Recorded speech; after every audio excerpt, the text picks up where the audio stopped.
Optimal NHS service delivery for the ongoing care of older people in care homes. A realist evaluation.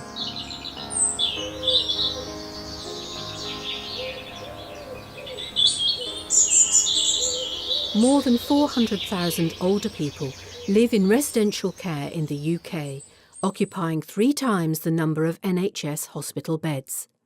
More than 90% of care homes are privately owned, and 2 in 5 residents are now paying the full cost of their own care. Care home residents are typically over 85 years old, frail, and in the last years of life. Many have complex needs, including living with dementia. Only 1/3 of care homes are registered for nursing. The majority of care homes rely on the NHS for access to medical and specialist healthcare, but the NHS services they receive vary greatly. The aim of the Optimal study was to explore the features that support effective working between the NHS and care homes. We tracked the healthcare services received by 239 residents over a year and interviewed care home staff, visiting healthcare professionals, residents and family members. What needs to be in place to help care home residents access NHS services? Our first key finding was that shared aims should be agreed between care homes and the NHS.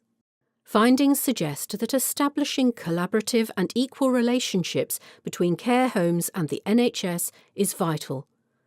Attention should be paid to having the right mix of people at meetings.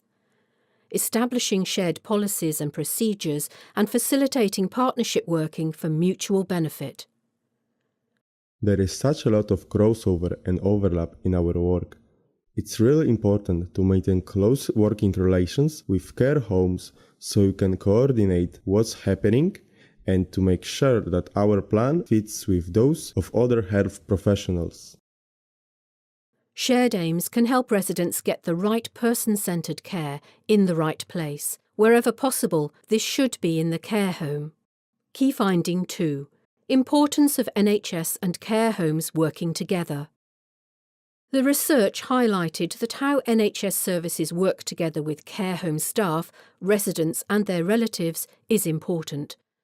Setting up collaborative ways of working takes time, and it may take several visits for the groups to achieve trust and mutual understanding of the challenges being faced. Valuing and respecting each other's views and expertise is key. This needs to be an ongoing relationship with regular meetings.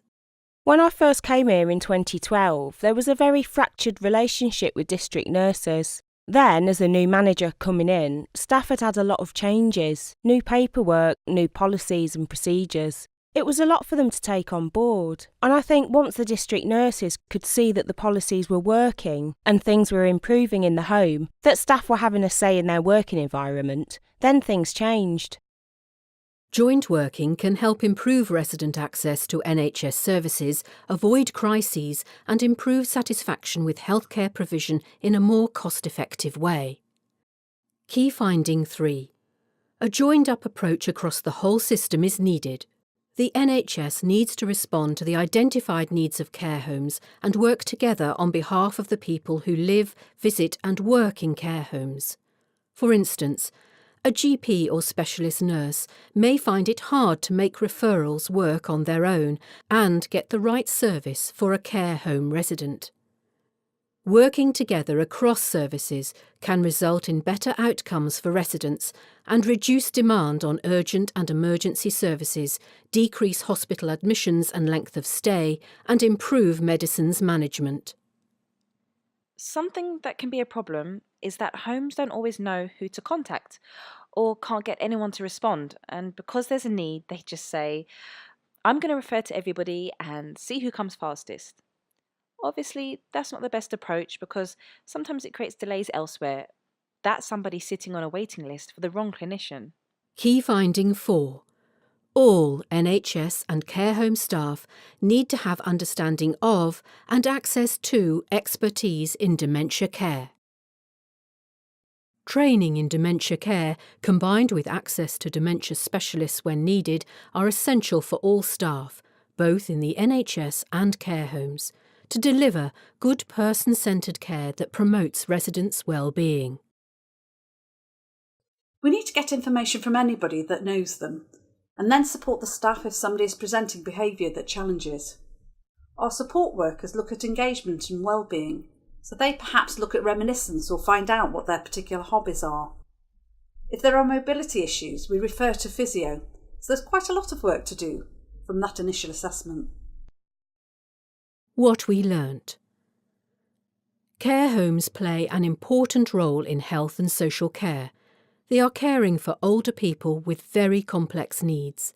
Residents' access to healthcare is better if the NHS fosters positive relationships with care homes. We found examples of successful partnership working between the NHS and care homes.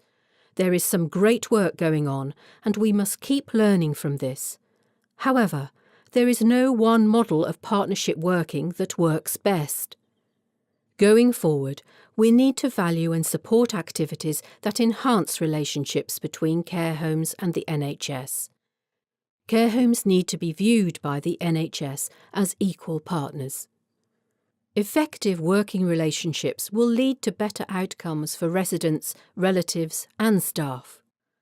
Working together can save money by sorting out some of the problems in the system that get in the way of good care being delivered.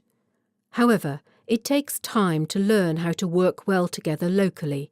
In addition, both NHS and care home staff need support when providing dementia care.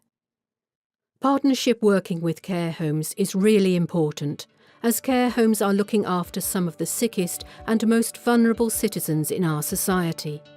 Let's open up a dialogue today about how we can work better together to help residents access the healthcare they deserve and that we would want for ourselves if we were in their place.